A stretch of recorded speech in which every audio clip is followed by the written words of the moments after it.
Merci de cet honneur que vous nous faites à moi et aux 150 bénévoles qui ont œuvré et qui œuvrent encore aujourd'hui à cette bibliothèque numérique. Dois-je vous rappeler que les Classiques des sciences sociales est une bibliothèque numérique unique au monde. Alors, elle est spécialisée en sciences sociales, donc seulement dans ce domaine-là. Sciences sociales incluant la philosophie, le travail social, la criminaux, la sociologie et la science politique.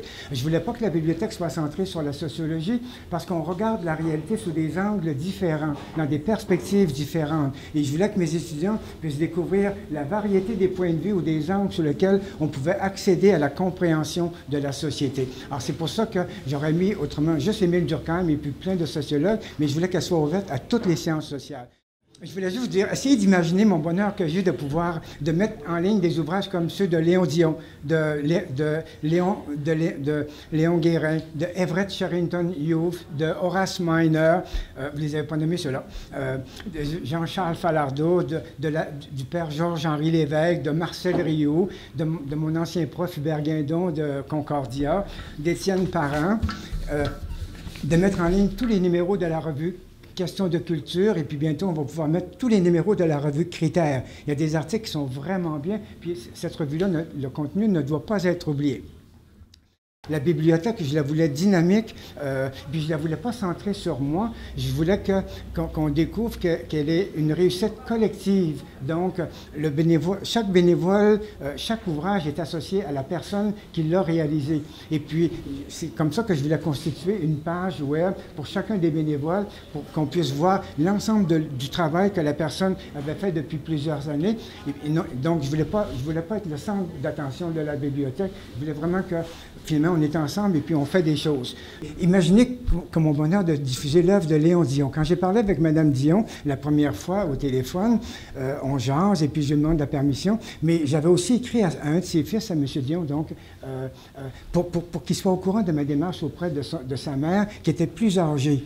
Et puis Mme Dion était fâchée que j'ai écrit à un de ses fils en même temps, mais je lui avais expliqué que c'était juste pour que la famille soit au courant de ma démarche, pour pas qu'elle sente qu'elle se fait prendre dans quelque chose de spécial. Et puis, elle m'avait dit, son mari avait fait sa thèse de doctorat en Allemagne sur l'idéologie nazie, mais le recteur de l'Université Laval avait refusé que les presses universitaires de France publient cet ouvrage-là. Mais j'avais expliqué à Mme Dion que les classiques des sciences sociales, on allait publier la thèse de doctorat. Mais ce que je trouve intéressant, c'est qu'on publie tous les travaux de M. Dion de 1954 jusqu'à son décès en 97. Ça veut dire qu'on a tout le cheminement intellectuel. Quand M. Lalonde, tout à l'heure, parlait qu'on diffuse l'ouvrage, par exemple, en psychiatrie de M. Pierre Lalonde, c'est sur l'histoire de la psychiatrie au Québec. Mais est-ce que vous pouvez imaginer que le DSM, en 1980, considérait l'homosexualité comme une maladie mentale?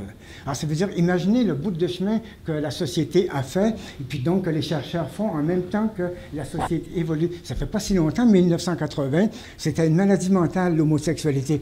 Mais je trouve ça important de mettre comme toute cette histoire-là de la psychiatrie. Ça nous permet de voir le bout de chemin que notre société a fait depuis la Révolution tranquille, et puis finalement, quand il y a des gens qui ne veulent plus entendre parler de l'institution religieuse au Québec, bien, il y a des choses qui sont tellement bien, qui ont été faites. On ne doit pas oublier tous les travaux et puis l'intervention de tout ce que l'Église a pu faire, puis de tout ce que les chercheurs qui étaient ouverts, comme le Père Lévesque, ont pu faire, par exemple. Leur œuvre ne doit pas être oubliée.